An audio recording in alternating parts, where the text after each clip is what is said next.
Mix by MRS recording studio बलून सागर बलून सागर बलून सागर बलून सागर बलून सागर।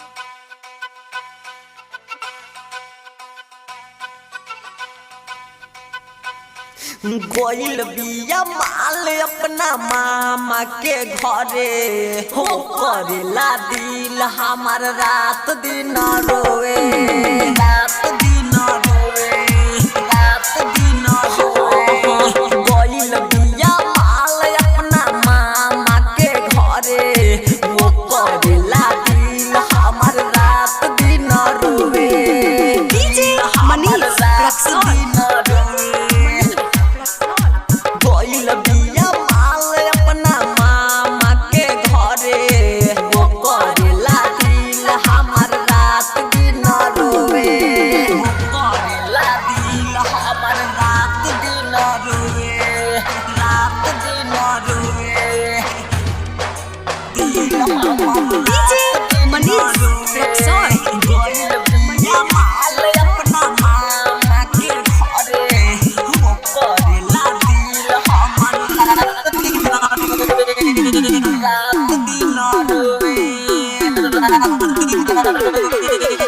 पहिले त फोन बड़ी करती रहे गइल बिया जब से याद न करे। पहिले त फोन बड़ी करती रहे गइल बिया जब से याद न करे। नहीं सोइले खाली रोइले नहीं सोइले खाली रोइले। गइल बिया माल अपना मामा के घरे वो करेला दिल हमार रात दिन रोए।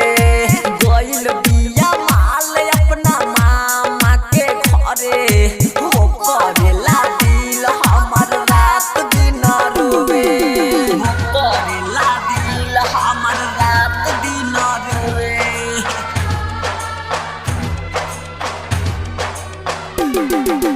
डीजे मनीष रक्सौल गइल बिया माल अपना मामा के घरे वो करेला दिल हमार रात दिन रोए रात दिन रोए।